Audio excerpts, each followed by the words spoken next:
BJP के राष्ट्रीय अध्यक्ष नितिन नवीन अपने 3 दिवसीय दौरे पर पंजाब पहुंचे और इस बीच दूसरे दिन जालंधर में आयोजित अंतर्राष्ट्रीय योग दिवस कार्यक्रम में शामिल हुए। उन्होंने कार्यकर्ता और स्थानीय लोगों के साथ योगाभ्यास किया।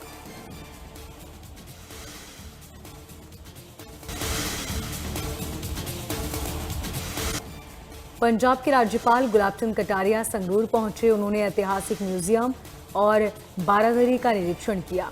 उन्होंने कहा कि इन ऐतिहासिक धरोहरों का विकास कर इन्हें पर्यटन का प्रमुख केंद्र बनाया जाएगा। राज्यपाल ने कहा कि इससे नई पीढ़ी को अपने इतिहास और विरासत से जुड़ने का एक अवसर मिलेगा। स्थानीय प्रतिनिधियों ने रेनोवेशन की मांग को लेकर भी राज्यपाल को ज्ञापन दिया।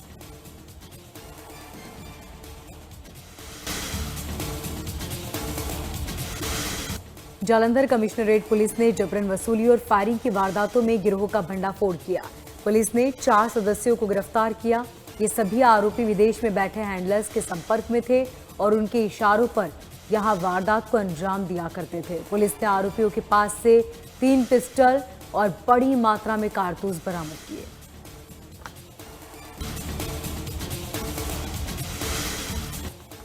श्री मुक्तसर साहिब में पुलिस ने बैंक से रुपए निकालकर घर जा रही महिला से हुई 2 लाख रुपए की चोरी के मामले में 24 घंटे के भीतर 3 आरोपियों को गिरफ्तार किया। आरोपियों ने महिला से नकदी और मोबाइल फोन चोरी किया था। आरोपियों के पास से 1.5 लाख रुपए से ज्यादा की नकदी और 3 मोबाइल फोन बरामद किए गए। एक आरोपी के खिलाफ पहले से 5 मामले दर्ज हैं।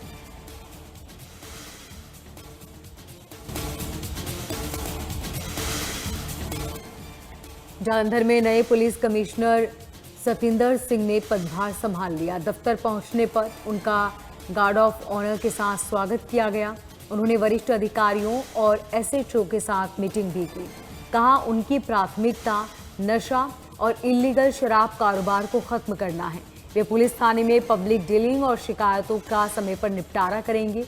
उन्होंने लोगों से अपराध को रोकने का पुलिस का सहयोग करने की अपील की। साथ ही उन्होंने क्राइम ग्राफ कम करने और व्यापारियों को समस्या को दूर करना अपना लक्ष्य बताया।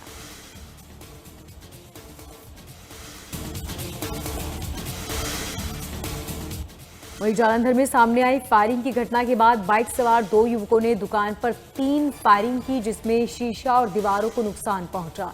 लोगों ने तुरंत तत्परता दिखाते हुए आरोपी को पकड़ लिया, जबकि दूसरा आरोपी फरार हो गया। पकड़े गए युवक के पास से हथियार बरामद किए गए। घटना के बाद स्थानीय लोगों में दहशत है।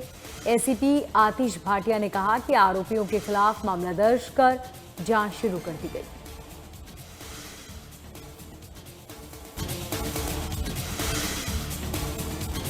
नवाशहर में पुलिस ने खुद को एसपी रैंक का अधिकारी बताकर लोगों पर रौब झाड़ने वाले युवक को गिरफ्तार कर लिया। आरोपी हरमनप्रीत सिंह निवासी तरनतारण पिछले करीब 2 महीने से पुलिस की वर्दी पहनकर और काली कार पर बत्ती लगाकर घूम रहा था। पुलिस ने गुप्त सूचना के आधार पर उसे गिरफ्तार कर लिया और उसके खिलाफ कई धाराओं में मुकदमा दर्ज किया।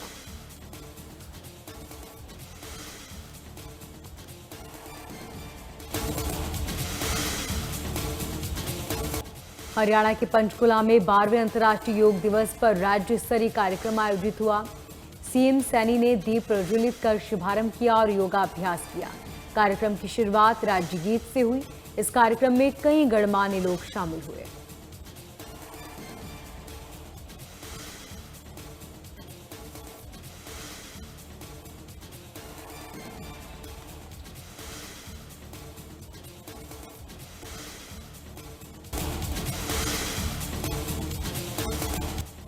पलवल में केंद्रीय सहकारिता राज्य मंत्री कृष्णपाल गुर्जर ने एक पेड़ मां के नाम अभियान के तहत पौधारोपण किया। इसके बाद उन्होंने सेक्टर 2 स्थित क्लॉक टावर के पास स्वच्छता अभियान की शुरुआत की। खुद उन्होंने झाड़ू लगाकर श्रमदान किया। उन्होंने लोगों को मोदी सरकार की 12 वर्षों की उपलब्धियों का बुकलेट भी दिया।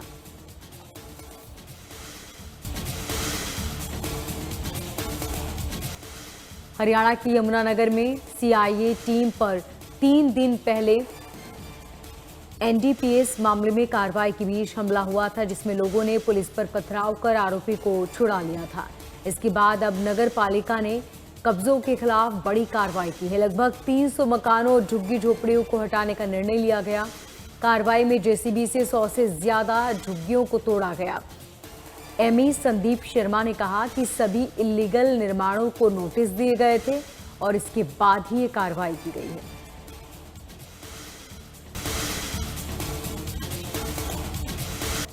पलवल पुलिस ने एसपी नीतीश अग्रवाल के निर्देशन में बड़ी कार्रवाई करते हुए सीआईए टीम ने मुठभेड़ में 5000 के इनामी अपराधी बलराम उर्फ बबली को गिरफ्तार किया। आरोपी के खिलाफ 6 संगीन मामले दर्ज हैं। वो 2013 से आपराधिक गतिविधियों में सक्रिय था। पुलिस के मुताबिक आरोपी ने गिरफ्तारी से बचने के लिए टीम पर फायरिंग की, जिसके जवाब में पुलिस ने आत्मरक्षा में उसके पैर में गोली मारकर उसे कंट्रोल किया।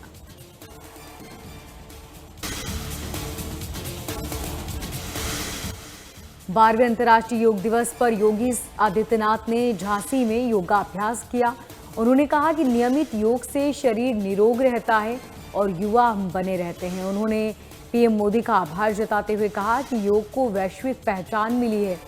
सीएम योगी ने कहा कि योग के प्रति लोगों की जिज्ञासा भी बढ़ रही है।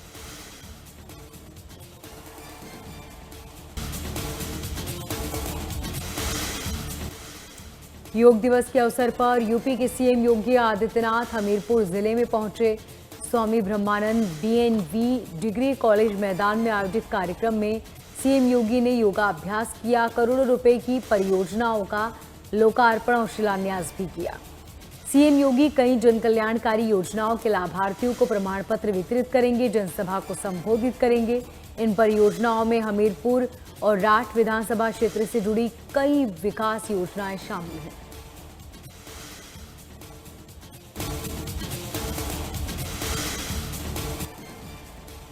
झांसी पहुंचे सीएम योगी आदित्यनाथ कई कार्यक्रमों में शामिल हुए। सीएम योगी आदित्यनाथ ने अलग अलग विभागों के अधिकारियों के साथ समीक्षा की, विकास कार्यों के बारे में जानकारी ली। इसके साथ ही उन्होंने लंबित विकास कार्यों को जल्द खत्म करने और विकास का लाभ जरूरतमंद लोगों तक पहुंचाने के भी निर्देश दिए।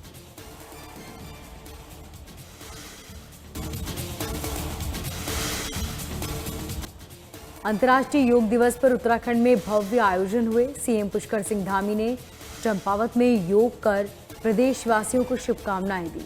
सीएम ने कहा कि योग तन, मन और आत्मा का समन्वय है। उन्होंने प्रधानमंत्री मोदी के प्रयासों से योग को वैश्विक पहचान मिलने की बात कही और इसे जीवन शैली में अपनाने का आह्वान किया।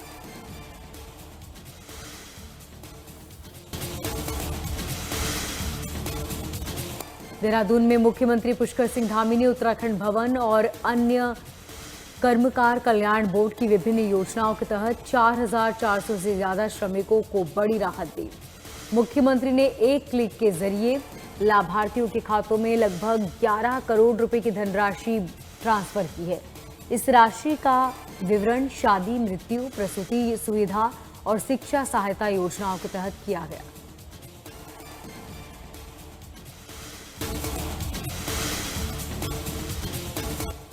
नैनीताल में एसआईआर के तहत गणना पपत्रों के धीमी रफ्तार पर निर्वाचन विभाग ने सख्ती दिखाई। समीक्षा बैठक में भीमताल, हल्द्वानी, नैनीताल विधानसभा क्षेत्र में सबसे कम प्रगति सामने आने पर अपर मुख्य निर्वाचन अधिकारी विजय कुमार ने नाराजगी जताई।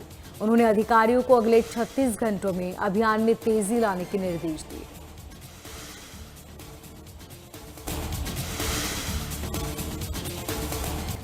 पूरे देश में 12वें अंतर्राष्ट्रीय योग दिवस पर भव्य आयोजन किया जा रहा है। पीएम मोदी ने कोलकाता के ऐतिहासिक रेड रोड पर अंतर्राष्ट्रीय योग दिवस समारोह का नेतृत्व किया।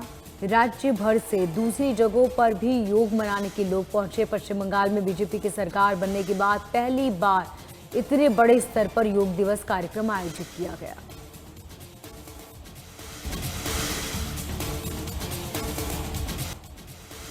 राष्ट्रीय परीक्षण एजेंसी यानी कि एनटीए ने नीट यूजी री एग्जाम के लिए सभी तैयारियां पूरी कर ली।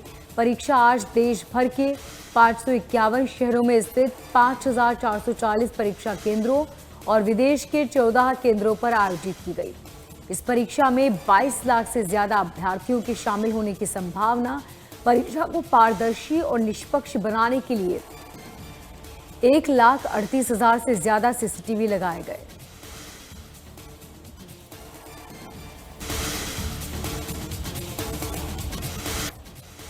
एनटीए ने नीट यूजी री एग्जाम के पहले युद्ध स्तर पर तैयारी की। परीक्षा से पहले देश भर में मॉक ड्रिल की गई। अभ्यास का उद्देश्य परीक्षा व्यवस्था, सुरक्षा प्रबंधन, प्रश्न पत्रों की सुरक्षित ढुलाई, परीक्षा केंद्रों पर समन्वय की तैयारियों को अंतिम रूप से परखना था। एनटीए और राज्य प्रशासन ये सुनिश्चित करना चाहते हैं कि परीक्षा पूरी तरह निष्पक्ष, पारदर्शी और व्यवस्थित तरीके से संपन्न हो।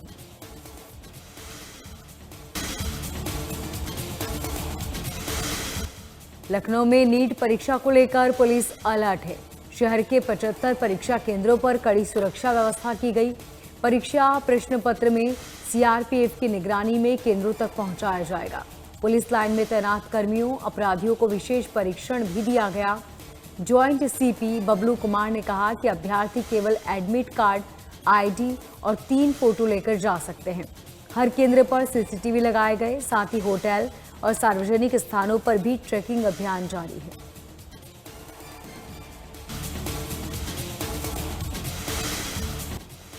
जम्मू कश्मीर में डीआईजी शिव कुमार शर्मा ने सुरक्षा व्यवस्थाओं की समीक्षा की।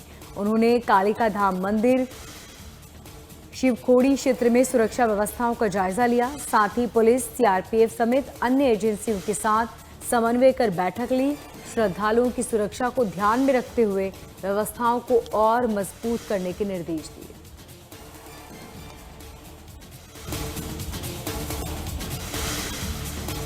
हिमाचल प्रदेश के राजस्व मंत्री जगत सिंह नेगी ने कहा कि राज्य सरकार मानसून और संभावित आपदाओं को लेकर अलर्ट है।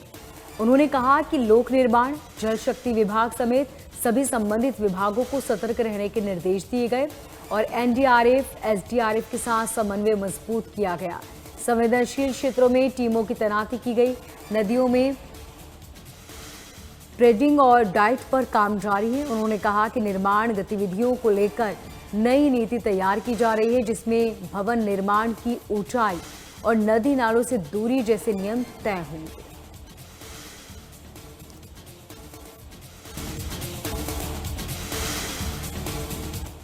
अमेरिका ईरान डील के बावजूद हॉर्मुज स्ट्रेट को लेकर एक बार फिर तनाव बढ़ गया है। सीज फायर उल्लंघन और डील को तोड़ने जाने के आरोपों के चलते ईरान ने हॉर्मुज को दोबारा बंद करने का फैसला ले लिया।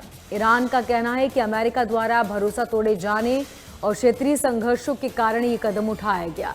हालांकि अमेरिकी उपराष्ट्रपति जेडी वेंस ने इन दावों को खारिज करते हुए कहा कि ईरान द्वारा हॉर्मुज बंद करने के कोई ठोस सबूत नहीं है।